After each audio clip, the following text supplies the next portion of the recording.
Сегодня мы в гостях у Кати в Виспа-Хоум на ее кухне. Расскажи, пожалуйста, какая площадь и подробнее о своей кухне. Всем привет, меня зовут Катя, добро пожаловать на мою кухню. Это такое место в нашей квартире, где реально мы все собираемся, и, наверное, это самое уютное место. Надеюсь, вы со мной тоже потом согласитесь. Кухня у нас 12,6 квадратов. Единственный минус, который нас сразу же ошарашил, когда мы зашли сюда, это вент-канал. Часто в наших российских квартирах встречаются вент-каналы. Нам повезло, так как он был с небольшим выступом, бывают очень огромные выступы, и изначально мы реально не знали, что с ним делать. Была идея, моя первая мысль, как его можно спрятать. Это стандартно, как все всегда поступают, делают узкие шкафы на выступ вот этой кухни, и как бы там такое место для хранения у нас получается. Но спустя, наверное, сутки, когда к нам пришли друзья, и они просто кинули такую идею, что ой, он такой как бы не широкий, вроде такой симпатичный, почему бы вам не сделать камин? Ну и мы, недолго думая, зацепились за эту идею. Правда, мы очень долго ее осуществляли, потому что мы полностью этот камин, то бишь всю конструкцию мы делали сами. Ну, в основном муж. Я наблюдала, он это все строил у нас. Получается, мы задекорировали вент-канал кирпичиками. Это кирпичи из Леруа Мерлен. Мы обязательно смотрели, чтобы были такие неровности на самих кирпичах. Не хотели идеальные вот эти гладкие кирпичи. Это просто такая задумка была небрежности, наверное, даже больше. Все крепили сами. На первый взгляд тоже скажу свой отзыв. Кажется, что да что тут маленькие кирпичики прикрепить, ничего сложного. Но на самом деле это такая кропотливая работа, потому что реально нужно вычертить каждое расстояние, каждый зазор, потом распилить вот эти маленькие кусочки, сделать угол, чтобы красиво смотрелось. И, конечно, это объемная работа, но когда ты уже получаешь результат, ты собой прям очень гордишься и прям доволен. Как они в уборке? Не сложно? Честно, нет, я очень редко что-то с ними делаю, так как у меня тем более плохое зрение, это мой, наверное, как бы минус, но вот в плане такой уборки это все-таки небольшой плюс, потому что ты видишь, когда так вот впритык подходишь, но все равно я ухаживаю, конечно, тряпочкой нет, ничего не протираю, я в основном, если только могу пропылесосить, у нас вертикальный пылесос, как бы с длинной ручкой, чтобы удобно было там подступиться, просто его пылесошу, но не скажу, что это прям постоянно, там каждую неделю. Здесь сбоку вот у нас тоже выступ там с кирпичиков, я протираю тряпочкой, но вот получается у нас в готовом варианте уже где-то, наверное, 1,5-2 года, то есть нет вообще никаких проблем ни с пылесосом, что ничего там я не отбиваю, не слаженные, вот когда вода попадает, даже тут сбоку нет вообще никаких проблем. Вот. И также у нас вот стык там идет у выступа, получается, кирпичиков и натяжной потолок у нас, получается, у нас сначала был натяжной потолок, потом уже появились кирпичики, потому что там тоже ничего не видно, и все как бы хорошо задекорировано, ничего не бросается в глаза.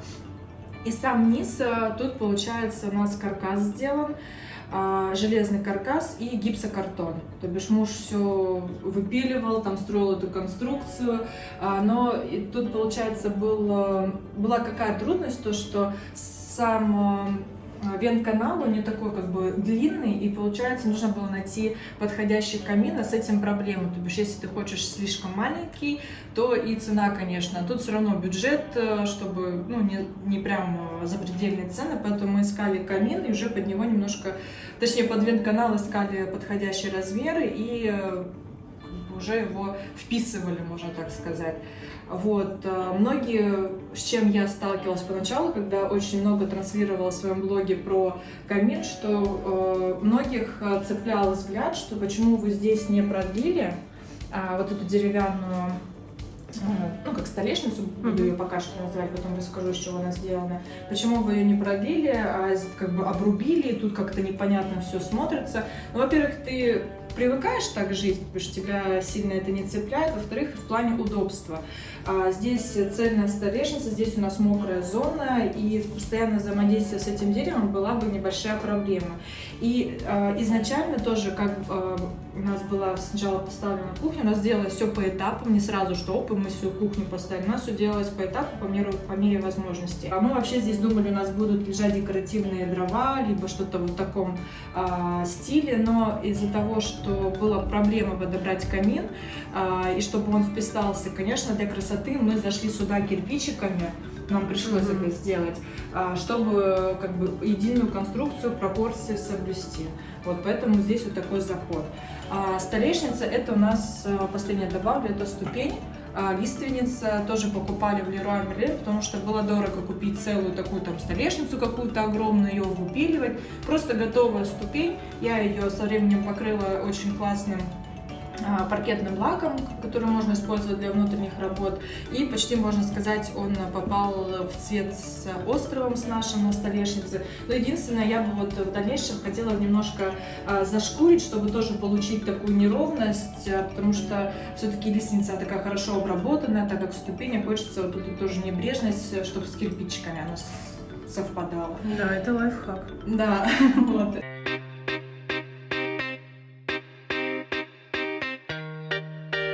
А сколько уже пользуетесь кухней, сколько в использовании?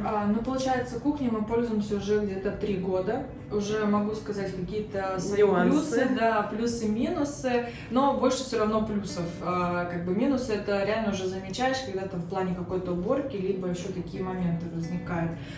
Получается, у нас кухня без верхних шкафов. Изначально было принято такое решение, хотя у нас кухня, я не скажу, что она огромная, либо какая-то маленькая, она средняя. И изначально даже мысли не было делать верхние шкафы, потому что хотелось вот этого воздуха. Именно это все красиво, верхние шкафы — это удобно, красиво, но все равно, когда ты заходишь на кухню, у тебя... Так как тоже квартиры, не все квартиры сейчас предусмотрены гардеробные, все равно стоят эти шкафы, которые закрывают стены, тебе просто хотелось зайти и как бы не видеть еще и здесь шкафов, хотелось просто зайти и почувствовать воздух. И получилось так, что у нас все внизу, а на уровне глаз, так как мы высокие, мы не видим никаких шкафов, и это реально очень удобно. Получается, от верхних шкафов мы отказались, но в дальнейшем мы рассматривали такой вариант, что если вдруг нам понадобится, мы всегда можем там дополнить еще что-то в этом роде. Вот кухня, да, у нас из Икеи, это Будбин с оттенком, вроде так называется, и фурнитуру мы выбирали серебряную, то бишь мы брали самые бюджетные ручки. У нас немножко такой девиз в семье, что мы не заморачиваемся по каким-то таким мелочам, то бишь мы, подходит, супер классно, и нам нравится именно так. Расположение ручек тоже такое все симметричное, это нам подсказал сборщик мебели, мы брали не из Икеи сборку, а как бы стороннего человека, и он нам как бы на опыте своем подсказал, как расположить там ручки, что там вот здесь лучше, чтобы симметрично, там лучше вот здесь ее, хотя шкаф у нас открывается как бы вот так. И это реально очень удобно, чтобы там ручка на ручку попадала. Вот. И получается так, что у нас шкафов немного, но они все настолько удобно, функционально сделаны, что ты, когда там даже разбираешь посудомойку, ты как танцуешь, у тебя все вот так вот под рукой, и ты легко это все раскидываешь по шкафам, это реально очень удобно. Раковина у нас тоже Икея, это нержавейка. Не люблю я все вот эти камни, потому что еще, может, какие-то есть материалы, потому что все равно есть какие-то проблемы, они тоже дороже, и в плане уборки проблемно. Я не люблю сильно заморачиваться, мне чем проще, тем лучше. Поэтому самая обычная раковина, было условие только, чтобы она была глубокая, чтобы сюда можно было поставить кастрюлю, и чтобы была вот эта вот сушилка, да, чтобы вот это все не разбрызгивалось. Это вот очень важный момент, потому что реально даже просто кружку, там, ножик положить, и ты там не несешь его до сушилки, которая стоит в стороне, а именно тут у тебя все под рукой. Кран высокий. Единственное, как бы поначалу было не очень, как сказать, несколько дней, в общем, мы привыкали к тому, что он высокий, потому что брызги летят, и нужен был момент, чтобы приноровиться, как бы мыть так все, чтобы это все не летело. Но на самом деле высокий кран — это реально очень здорово. Единственный момент в дальнейшем для кухни я брала бы вот кран, который можно снять вот и мыть.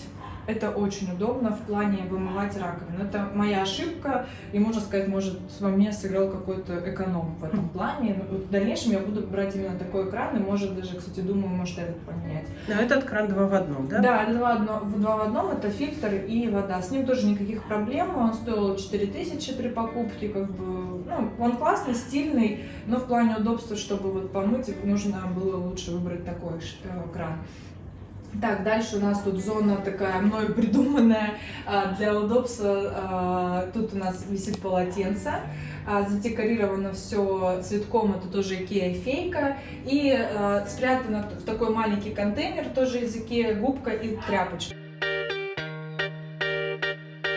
Рядом у нас стоит сушка, она такая небольшая, но было принято решение ее тоже купить, потому что лежал коврик, это было некрасиво, но без него никак не обойтись, потому что даже какие-то мелочи помыть, я посуду мою только в основном кастрюли, сковородки, там и ножи с какими-нибудь декоративными вот этими ложечками, поэтому она по-любому нужна была, чтобы это все так навалено не смотрелось. И с ней смотрится, ну, как бы красиво, и она такая функциональная, потому что вот эта нижняя часть тоже выдвигается, она как бы увеличивает свой размер. Да. Это так, тоже Икея? тоже Икея, не помню, как называется, но если что, у меня в блоге тоже есть, если нужно будет, тоже напишу название. Она стоила там 1500, может даже чуточку дешевле. Тут у нас шкаф под раковиной, это такое как бы бытовой, можно сказать, ведро мусорное, которое я забыла закрыть крышкой для вас. Оно выдвижное, что тоже очень удобно. Плюс, скажу, когда ты чистишь раковину, вот это все, что там мусор накопился с этой сеточкой, ты выдвинул, чтобы это все не капало, у тебя сразу капает все в ведро. Также какие-то чистки, это тоже все удобно сюда выдвигать и все выбрасывать. Также ящик выдвижной со всякими средствами, губками, и там ящик тоже там для посудомойки, различные средства. Такая тоже удобная очень штука, это Икея, чтобы было удобно, комфортно готовить еду. Ее поставил сюда, чистки все почистил, выбросил, и все, столешница вся чистая, тут нет вот этих всех мусора, который обычно в пакетик, либо в контейнер, либо прям сюда. Вот эта штука тоже икейская, очень прикольная, стоит 200 рублей. У нас вообще ящики сделаны так,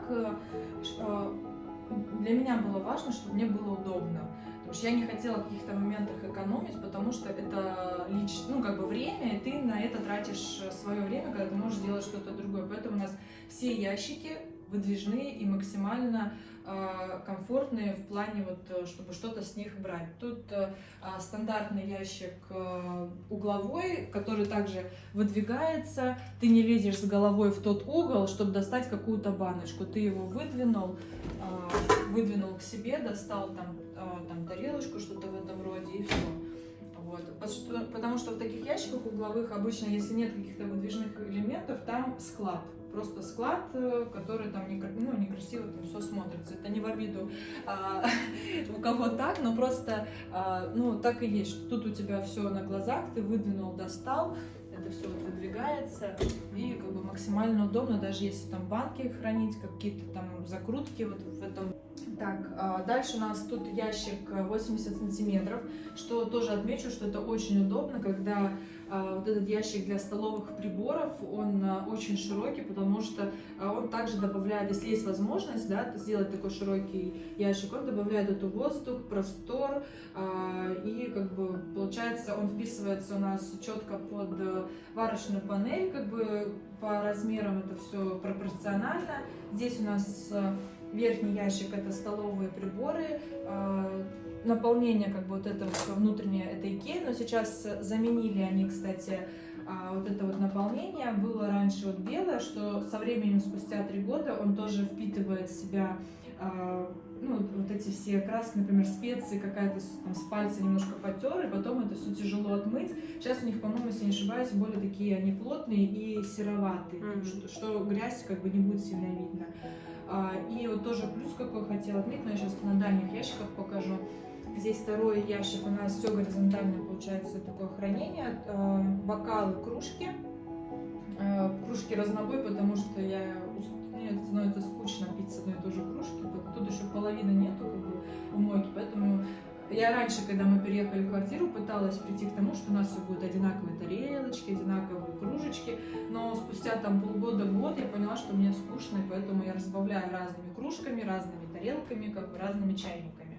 Вот. И здесь, получается, у нас хранятся тарелки. Ящик этот такой глубокий, чтобы все влезло. Тут часть, которую мы редко пользуемся, ну, кроме вот этих креманок. А тут как бы в основном стоит то, что часто используется. Ну, это удобно. Тоже вот плюс не вертикального, а горизонтального такого хранения. Точнее, не плюс, а то, что нужно отметить. Не все могут это себе сделать, потому что посудомойка — это крутая штука, но есть такая функция у некоторых посудомоек, которые, когда ты открываешь, посуда еще влажная остается. Вот, у нас посудомойка такая, что ты открываешь, и все идеально сухое. Вот, поэтому я открыла посудомойку, все чисто сложила, и все, нет вообще никаких проблем, что нужно протереть, подождать, и как бы все сухо, поэтому для нас это удобно. Ну, то есть сушка и не нужна, в общем. Да, и вот я хотела отметить, что у меня в каждых ящиках, тоже вот советую это делать, лежит такой вот коврик силиконовый. Он продается, у меня икеевский, продается, знаю, в Леруа, в Фикс Прайсе, как бы в любых таких магазинах. Это очень удобно. В каком плане? Все равно, когда ты достаешь какую-то посуду, даже ту ложку, с рук что-то там, крошка может упасть, специи там, да, также на палец прилипли, пока вы готовите. И это все остается на самом ящике. Но так как ящик потом, там, ты хочешь, чтобы как можно дольше там прослужил, и не тереть, не отмывать, то с ковриком это намного удобнее. Я вчера просто готовилась к обзору, просто промывала эти коврики, поднимаю, то там ящик чистый, идеально, как бы все хорошо, нету никаких пятен, я его просто как бы протерла для приличия. Обычно дальше положила этот коврик, его протерла. Где-то на ковриках есть уже вот эти точечки, которые не отмыть, и как бы с ящиком это было бы обидно, но с ковриком это не так обидно, потому что его можно заменить, он как бы стоит намного бюджетнее, чем менять, конечно, ящик. Потом бутылочница — это, я не знаю, буду всегда, наверное, помнить, это мечта мужа была, чтобы у нас была такая узкая бутылочница, но это тоже удобно. Тут в основном специи, сиропы какие-то для кофе, масло. Кстати, бутылку тоже хочу заменить, но не нашла для себя идеальную пока, чтобы было удобно. Такая обычная бутылочница. Здесь у нас далеко так расположена посудомойка, потому что в нашей кухне это было не так удобно ее сделать рядом с раковиной, как все советуют, но нет вообще никаких проблем, потому что, вот я еще говорила, это то, что посуда вся сухая. То есть ты покушал, все сразу сложил, тебе не надо там от раковины это нести, ты поел, как бы все как танец у нас вот это вот удобно сделано. И многие меня тоже спрашивают вопрос, как вы провели, если она так далеко, как трубы, как чего. У нас расстояние здесь не такое большое до слива и до воды. У нас тут проложены к стенке трубы, которые мягкие, как я понимаю, эти они такие гибкие, есть трубы. Вот, и поэтому не было никаких проблем ее провести. То есть, если расстояние, конечно, идет намного длиннее, то нужно делать именно прокладывать трубы под углом, это все соблюдать, чтобы не было никаких проблем. Но даже это реально, у меня у друзей проложены трубы под наклоном, они делали сами и тоже пользуются 3 года, и вообще нет никаких проблем. Но это сложнее сделать, чем просто кинуть мягкие трубы. Вот у нас расстояние небольшое. Посудомойка стандартно, как 60 сантиметров, меньше я бы не хотела, потому что я не люблю мыть посуду, и для меня проще все сложить и заниматься своими делами. О, это я понимаю. Да. Скажи, а что за столешница у тебя, из чего? Ну и про фартук можно. Да, кстати, фартук обязательно. Столешница — это Икея, тоже такой вариант, бюджетный, можно так сказать. Это пластик. Это не пластик, это либо шифон, что-то вот в таком роде, как бы, и с каким-то покрытием, но это покрытие тоже со временем, получается, 3 года, оно требует ухода. То бишь, если вы где-то не взаимодействуете с ней, она как будто впитывает грязь, и даже если вы не жарите котлеты, которые вот так вот масло летит ощущение складывается, как будто вы жарите эти котлеты с утра до ночи, и у вас вот эти желтые пятна. Не знаю почему, но я вот стала это замечать спустя, наверное, 1,5 года, где-то так примерно, что ее нужно прям чистить там содой, либо каким-то средством, неважно, вот именно прям счищать это все. И если вот у меня здесь стоит декоративный поднос, если я его там уберу, как это было вчера, у меня там идеально серая столешница, а тут вокруг как будто такие желтые пятна. Хотя, ну, конечно же, я протираю каждый день здесь тряпочками всю столешницу, но как бы есть такой момент у этой столешницы. Фартук тоже такое необычное решение. 3 года назад, получается, мы его установили. Гексагон серый, керама мараза, это средний оттенок, там их 3 существует, самый светлый, темный, это у нас средний. По-моему, коллекция Пуанты, если я не ошибаюсь. Вообще просто в эксплуатации. Это плитка, которая керамогранит, который можно и на пол, и на стену. Нам делал плиточник, как бы. Обычно знаю, что с плиткой есть какие-то проблемы в плане укладки, но вполне нормально он ее уложил, не было каких-то таких плохих отзывов. Вот, тоже пытались придумать что-то такое необычное 3 года назад, как говорится, что не так, как у всех, да, и мало у кого на тот момент можно было встретить гексагон, да еще с такими перепадами. Вот, поэтому не хотелось верхних шкафов, но и не хотелось чисто прямую линию, поэтому было принято такое как декоративное, да, можно сказать, решение, чтобы это все красиво сложить. Мы там с дизайнером в магазине это все выстраивали, чтобы ну, как бы это все красиво смотрелось. И был тоже такой момент, так как мы сначала жили без фартука, у нас была установлена кухня, спустя, наверное, полгода мы установили фартук, мы уже пожили, я понимала, какие моменты для меня важны в плане вот этого рисунка.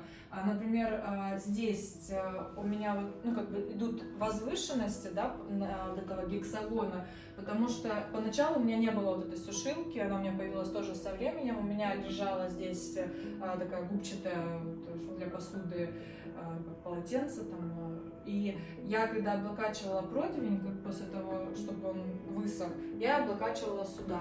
И получается, я понимала, что здесь мне нужна возвышенность, чтобы не соприкасалась с обоями. И также здесь я, когда что-то мыла, могла как бы поставить вот сюда, но облокотить на стену. И тоже понимала, что здесь мне нужна возвышенность, чтобы не соприкасалась и не загрязнялась со временем. Ну, как бы это вот, поэтому здесь вот так вот все превозносится над горизонтом. Вот. Ну, а там уже мы дополняли и все. У меня нет такого, что я там жарю котлеты прям с маслом, вот так все, чтобы брызгало. Поэтому в плане ухода, вот я вчера, можно сказать, не знаю за какое время, долго я его прям потерла, так, чтобы навести порядок. Но у меня в основном были там капельки вот тут внизу, и все без проблем оттерлось. Вообще не было никаких проблем. Вот. Ну, тут обычный уголок в плане витамин, чайник, который нужно со временем тоже заменить, но все никак не дойдут руки. И колонна. Вот, очень хотела все встраиваемое, чтобы ничего не стояло на столешнице, как это было раньше. И поэтому здесь у нас духовка, микроволновка встраиваемая, тоже, кстати, такой вариант. На тот момент он только появлялся, его тяжело мы вылавливали эту микроволновку, чтобы купить, потому что все встраиваемые вещи идут от хорошей цены. И также СВЧ, когда мы искали, она шла от 30 тысяч. Ну, конечно, когда ты все покупаешь, это разом, техника, это выходит, ну, дорого. Поэтому мы СВЧ пользуемся только чтобы разогреть, там никакие вот эти функции там не используем. Поэтому нам нужно было, чтобы она была встраиваемая и по финансам тоже доступная. Мы гонялись за ней, потому что я не была вообще нигде. Сейчас это уже как простое дело купить СВЧ вот с этой рамкой, которая снимается. Там она обычная микроволновка и устанавливается, декорируется вот этой рамкой. Здесь единственное, что часто тоже приходит вопрос, в плане, как в икеевские шкафы влазит вот эта вся техника, на самом деле вообще без проблем все вмещается. То есть техника не Икея, технику Нет, отдельно техника покупали. не Икея, конечно, да. Мы просто смотрели, чтобы она вот вмещалась сюда. Но как я поняла потом со временем, что шкафы, они вмещают любую технику. Единственное, у нас здесь был зазор в просвет, потому что у нас не хватило микроволновки, и мы с декоративной такой панели, которая закрывает бока обычного шкафа, вырезали и приклеивали, что же не составило никакой проблемы, просто задекорировали вот эту вот часть. Здесь ящик, там полотенчики, он такой как бы редко используем, кружки, термосы, там такое стоит, и полотенце. Здесь у нас ящик с чаем, тоже что очень удобно возле чайника, там чайничек взять, варенье там не храню, но там такое по мелочи что-то. Тут такой глубокий ящик, это для выпечки, там салатница стоит, ну в нем это единственный ящик, который я вчера не убралась, к сожалению. Не было лени это все доставать, но как бы вот такой в основном фольга, тоже то, что под рукой. Получается, с этой стороны у нас также шкаф пенал. Это вот, наверное, все ящики, которые должны были быть наверху, они были заменены вот этим пеналом. Очень удобно, не знаю, это прям реально очень крутая штука. Здесь у нас две обычные полки.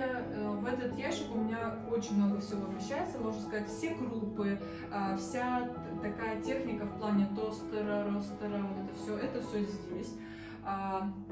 Два таких ящиков, там в глубине лежит то, что всякие горшочки, которые для запекания, то, что редко пользуешься. Здесь я выставила там муку, то, что можно было достать. Ящики, кстати, у нас пеналы у нас, точнее, невысокие, чтобы можно было это все достать удобно, что есть еще, по-моему, выше, если не ошибаюсь, там на 15-20 сантиметров. Здесь шкаф тоже различные там снеки, бывает хлеб, тут крупы, вот то, что я говорила про функционал, чтобы все как можно выдвигалось, было удобно, чтобы я там не залазила с головой и не искала хлопья либо кашу. Я выдвинула, взяла рукой, как бы, и все, у меня все перед глазами. Да, это действительно очень удобно. Да. Заслуживает лайка. Да. И здесь тоже такой же ящик я выдвигаю, беру. Но единственное, он чуть, получается, тут зазор небольшой, и вот эти все высокие коробки, как бы, у меня стоят, ну, можно сказать, здесь, и, может, бросаются глаза, но это не сильно противно. И тут остался тоже такой маленький зазор. Я прячу то, что в основном не нужно. Это там редко используемая форма, там различные палочки, ну такое, пакеты, вот эти, которые вакуумные, или как их называют, икеевские, ну такое все лежит, то, что редко используется. Вот. Ну, получается, он реально у нас много чего вместил. Здесь ящик с такой мелкой техникой, комбайн, тостер, ростер, вафельница, блендер. В общем, это у меня тоже был пунктик, когда мы жили на съемных квартирах, меня очень раздражало, что вся эта техника у нас стояла в коробках, где-то там далеко, где нужно реально было с головой залезть, найти, достать, это все развернуть. И мне нужен реально был этот шкафчик, где я просто подхожу, взяла. Если бы, конечно, как бывает, это очень красиво на Pinterest показано, когда они там как-то открываются, там уже стоит этот тостер, в розетку вставлен. Это, конечно, очень удобно, но в плане наших площадей российских это не так прикольно и удобно сделать. И нижний ящик, это в основном у нас тут овощи, тут ящик с картошкой, ну, корм такой для собаки, это храним. Вот что тоже очень удобно. И холодильник. Холодильник у нас раньше был повернут сюда, чтобы ручки, да, как бы совпадали, но уже, наверное, как год мы его развернули. Почему? Потому что когда у нас гости, и посередине у нас стоит остров, и сидят гости, то мне как бы тут была такая маленькая щелка, чтобы достать что-то, это было, ну, неудобно. Поэтому мы его развернули. В плане какого-то раздражения визуального этого, ну, ничего не возникло, мы поставили, мы попробуем, если нормально, то все. Поэтому так и оставили. Холодильник, получается, у нас тут вот так мы открывать не буду. Это единственное место, где я не умею это вот красиво все составлять, у меня обычно холодильник. Теперь давай перейдем к самому интересному. У тебя на кухне нет стола, но есть остров, да? Расскажи, да, пожалуйста. Остров — это была такая девичья хотелка. Я мужу говорила, что делай все, что угодно, но мне его нужно по-любому вписать. Неважно, каким ты способом ты сделаешь, но мне нужен остров. И в итоге мы отказались от обеденной зоны, потому что сначала думали там как-то небольшой такой островок, но кухня, так как все равно невозможно вместить в нее все, мы решили, что у нас обеденная зона будет наш остров.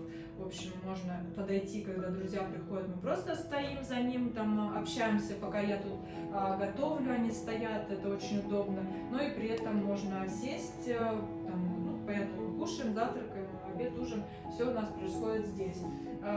Такое было принято решение, мы не знали, как интересно сделать остров, чтобы он вписался именно в нашу кухню. Долго думали, как это вообще интересно обыграть, но в итоге там, где тяжело думали, пришло самое элементарное решение, самое оно простое. Мы купили просто столешницу, самую длинную в Икее, на 2,45 где-то так, примерно по размерам, и купили напольный ящик. Они редко представлены, ну, по крайней мере, у нас в Санкт-Петербурге редко представлены в образцах, да, когда мы ходим по комнаткам, но они, оказывается, есть, потому что в этом была и проблема, мы не могли придумать, что нам поставить на низ. Есть напольные стеклянные ящики, мы, получается, с этой стороны у нас опорная нога идет этот именно ящик, он не глубокий, ну, по-моему, 30-40 сантиметров он у нас.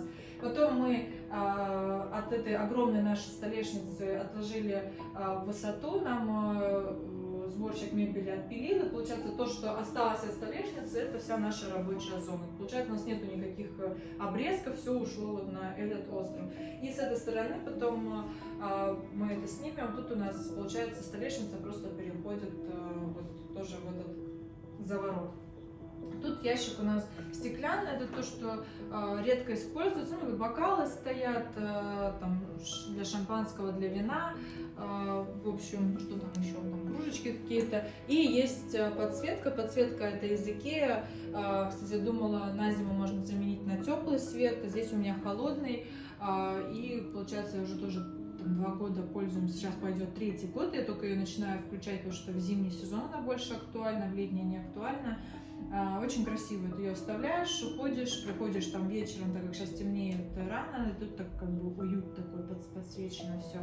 Вот. И редко пользуемся, кстати, этим ящиком, но очень удобно, мне вот эти ручечки нравятся, формы тоже такие они. И тут очень еще хорошие доводчики, оно закрывается само и без каких-либо напрягов. У нас везде доводчики, везде все выдвижное и все удобное. Стулья это Ингольф, это тоже Икеа, у них есть барные прям высокие, а есть полубарные. Вот как раз вот полубарные, они идеально подходят под остров, за которым там ты и кушаешь, и также готовишь. И я там тоже люблю и готовить на этой стороне, и как бы даже снимаю там различные тоже видео. И я говорю, у нас на кухне как все такое, как танец, то бишь ты тут что-то с холодильника достал, положил сюда, у тебя здесь раковина, здесь ты порезал, приготовил, посудомойку сложил, там духовка. Получается, вроде как бы буквально-то вот это место, оно небольшое, но на самом деле все очень удобно, потому что ты вот как бы так шевелишься по кухне,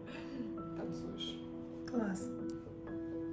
Расскажи, а какое покрытие на полу?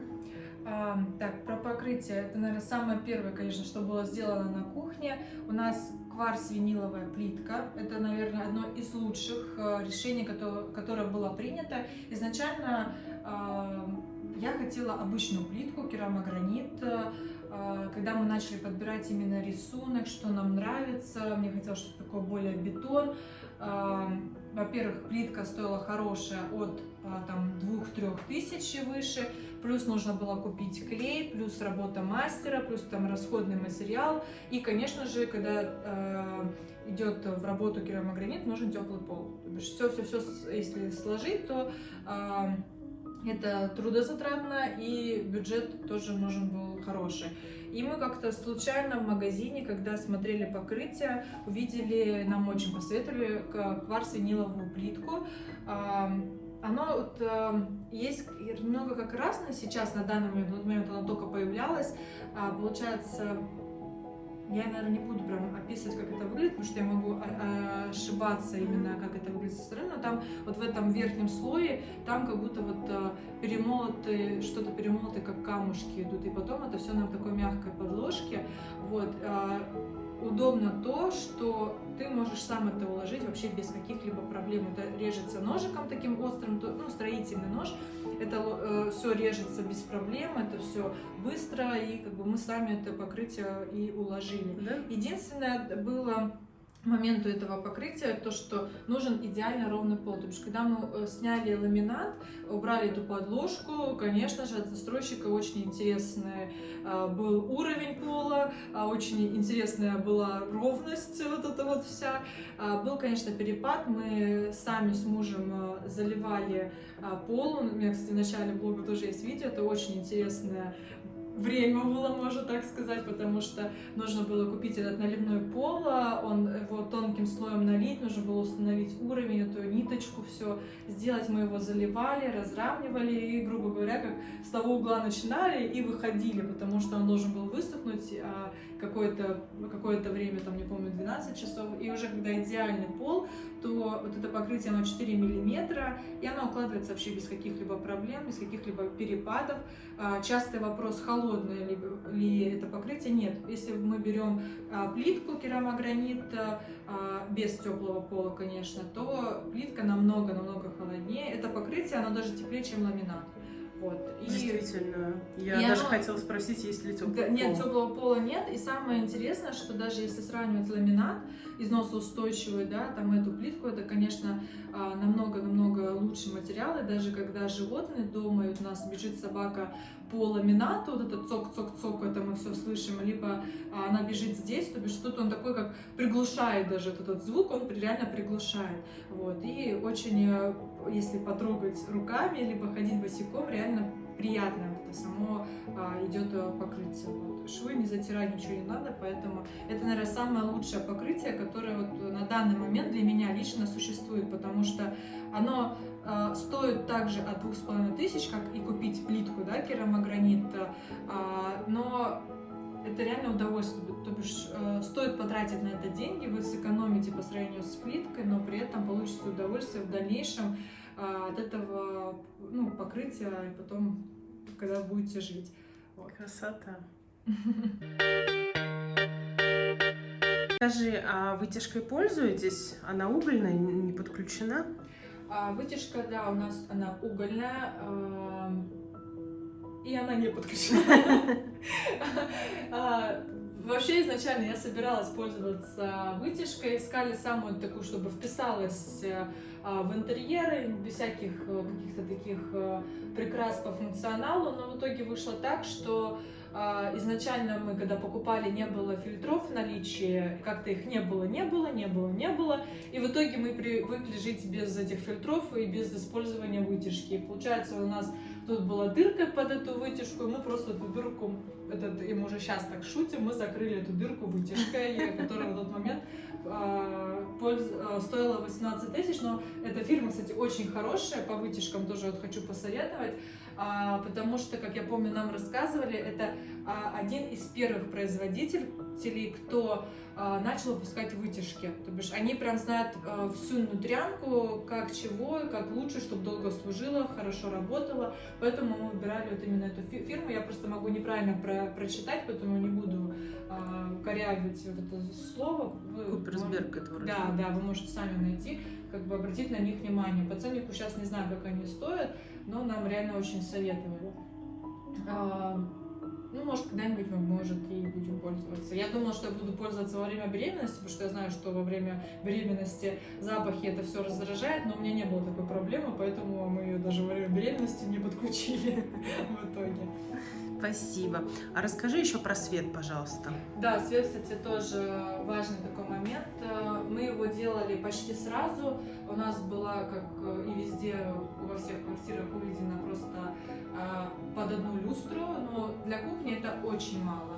И, конечно, было принято решение, когда мы натягивали потолок. Потолок у нас, кстати, тоже матовый, никакого глянца, самый обычный с бортиком, но как бы смотрится очень красиво, я считаю.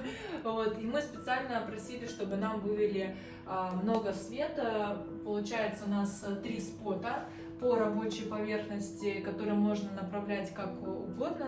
У нас подсвечиваются над раковиной, получается, и кирпичики, что придает им такой объем, да, вот эту, видна вся вот эта неровность, и прям четко над рабочей поверхностью, чтобы я бы намучилась также на съемных квартирах, когда ты режешь, ничего не видишь, это очень неудобно, и чтобы прям четко было был свет над рабочей поверхностью. И получается, над обеденной зоной у нас тоже люстра, но здесь у нас теплый свет, его можно одновременно включать, как у нас сейчас, теплый, холодный, как бы более светло получается на кухне, либо можно оставлять что-то одно.